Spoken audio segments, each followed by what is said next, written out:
and welcome to this video. I'm going to go through everything I made in 2024. I don't have it all with me and I don't know if I'll get it quite in the right order, but I will try. I've got a little list. So here we go. The first thing I made was probably my favourite, I think, or one of my favourites. It was the, oh, it's inside out. There we go. It was the Secret Crush sweater by Kutovakika. Here it is. I hadn't done lace in ages when I started doing this. I did it in the recommended yarn. So when I started, I pretty much did each of these lace bits 2 or 3 times. I had to keep unpicking, just probably because I wasn't concentrating. But it was so much fun to make. And then the rest is in brioche. And I just loved making it because it was so chunky. It grew really quickly. But then when I finished it, I realised that my row gauge was so badly off. It was absolutely enormous. I'll put a video here of what it used to look like. So I decided, I took a whole weekend. Thankfully my husband supported me and looked after the kids so I could do it, and I cut it in half and I took out one of the repeats and then I grafted it back together.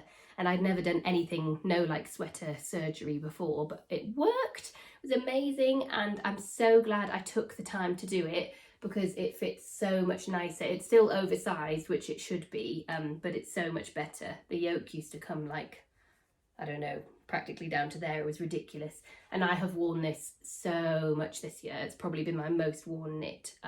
I just think it's really easy to style. It's really pretty, comfy. If you put a long sleeve top underneath, it's good for cold, but if you wear a vest, it's okay in the warm. It's got some cotton merino in it as well. So yeah, I just loved making this. That was a big success. And I had so much fun doing it that I decided I would make a mini version for my daughter and see if I could work out the maths, which was also really fun. So, let me go and get hers because I don't know. So I did that, and that was really fun and really didn't take very long because of the big chunky needles. And this is how it turned out.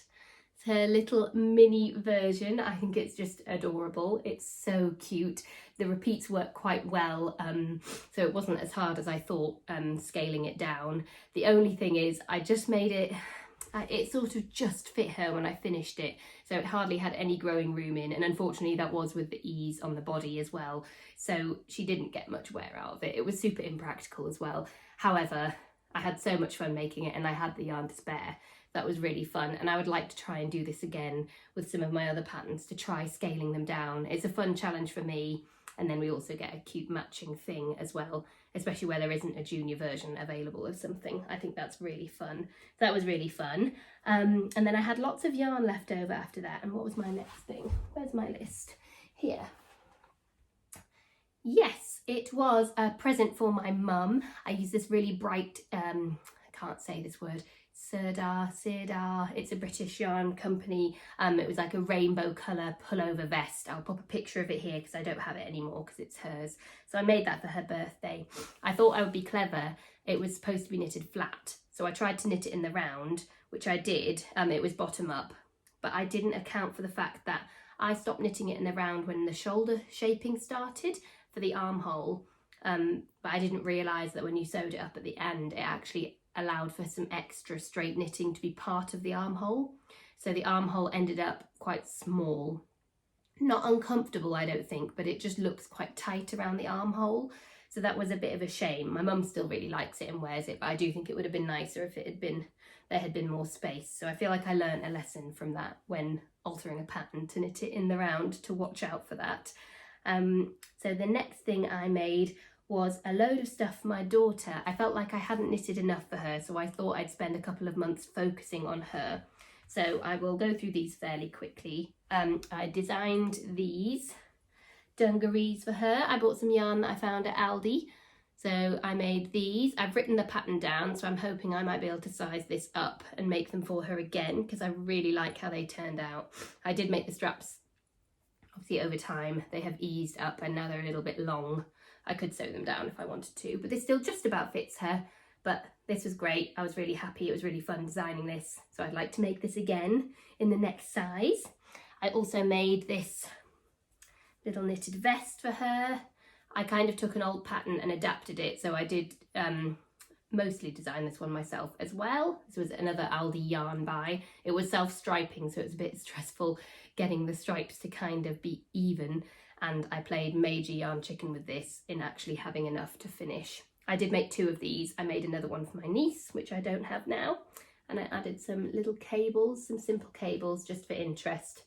So that was also fun. This was kind of the start of me trying to design and to be a bit more creative and do things myself this year. Definitely done a lot more of that this year than I've ever done before. I made that. Oh, and before that, I also made this vest, which is a Sirdar pattern again. I feel like this was a bit of a masterpiece for me. It took me ages, but I just love all the details on it. These frilly bits, the embroidery, it's so pretty. She got loads of compliments. I did make her a bonnet, which I have lost, which is really sad because it took me ages. A bonnet which was based on a Petite knit bonnet, but I changed it to make it match all the details. And I also made her some socks, which she didn't get a massive use from because she was kind of starting to walk by that point. But yeah, I love this vest. It's really nice. I don't think the pattern actually goes any bigger, and I'm not sure I'd make it again just because it took me a long time. But this was I was really proud of that achievement. And then after that, most of the things I made for her, I moved on to my Sailor Swift top. So we're getting into spring summer knits. I was going to Greece for the holidays, so that's when I started this. This is kind of my holiday knit. And I have worn this quite a bit because I ran out of yarn. It ended up a touch shorter than I wanted, but over time it has weighed down, so it's not so short anymore. So that's my Sailor Swift top. Really enjoyed making that. I used yarn that I already had left over. It was a King, what was it? I've forgotten what it's called now. Something. It was 100% cotton anyway that I made it from. And that was really fun. That was my first time doing I-cord edging, which I was very, very slow at with this one. It took forever, but I am really happy with this top. The next thing I made was the Field Day cardigan by Ozetta.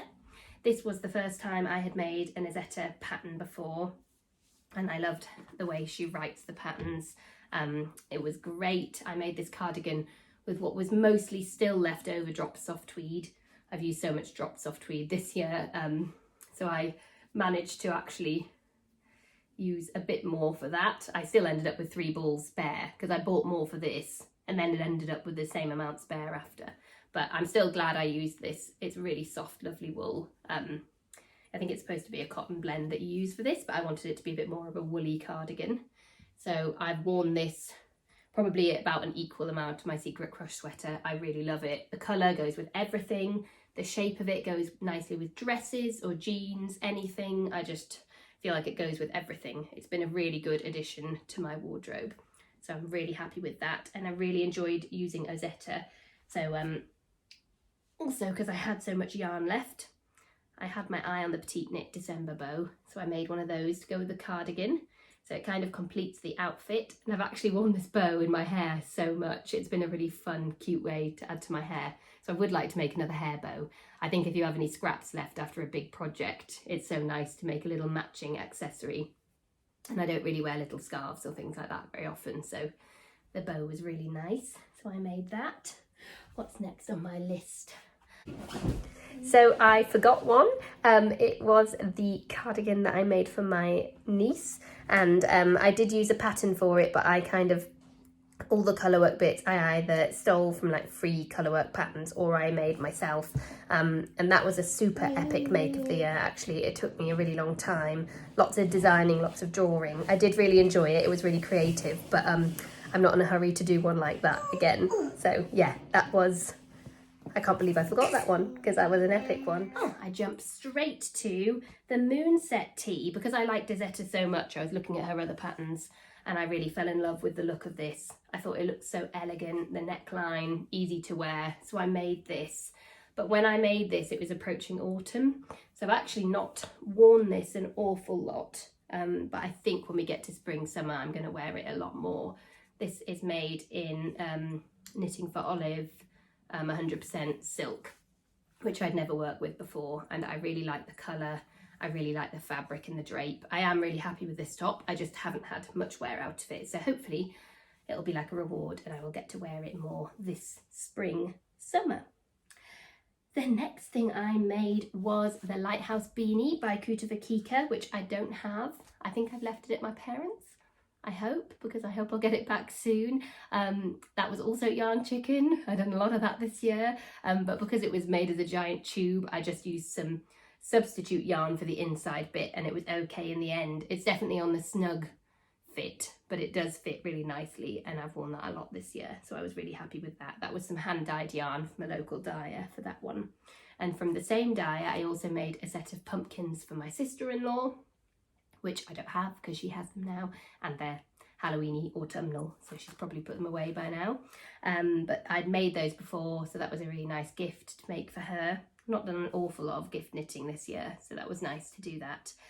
And then after that, I moved on to some more freehand knitting, and I made my children these jumpers. Again, I was trying to use up my Drops tweed, so I bought some Drops Nord to go with it and combined them to make this Marled jumper. There are two of them, but which one's this? My son is wearing his. He's out at the minute actually wearing it. He wears it all the time. This is my daughter's.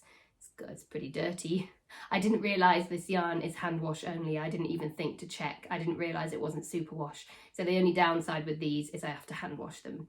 But it doesn't take that long. I just let them wear them quite a few times dirty, to be honest, to get the most wear out of them before I then wash them by hand. But this was really fun to do a freehand knitting. Didn't end up perfect because I am not an expert and I'm just sort of trying things out and seeing what works, but that was really fun and it's nice to have matching knits for them. And then the final completed object of the year was just a pair of socks for my husband, which are here. Made in the same fabric as the jumpers. I used a free sock pattern. I'll link it in the description. It was really good. I was just looking for something that would be 5mm needles so I could get the same gauge that I had on the jumpers because I knew that I liked the way that worked. So it was great for kind of the pattern, I would say, for like house socks or welly socks or something like that. So these didn't take too long. He's really happy with them. He says they fit really well. I think they're on the bigger side, baggier side. So if I were to do it again, I might reduce the stitches just by a couple, especially if I was doing it for myself or someone with a smaller foot width anyway. But yeah, he was very happy with those. He's worn them lots since he got them for Christmas. And there is only one thing this year that I failed to finish, which is my Stella quilt cushion. This is my current progress on it. I'm just over halfway now with the front panel. I'd do the back, but the front panel is obviously the complicated bit. And it's just started to fester in the corner, to be honest. It's definitely an unfinished, abandoned thing because I've moved on to something else now.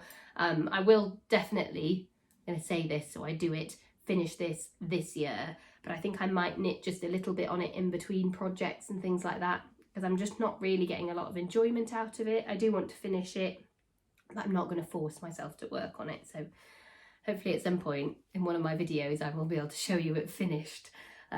Yeah, but there it is so far. That was the only thing I didn't finish this year. I hope you all had a really good 2024 knitting year.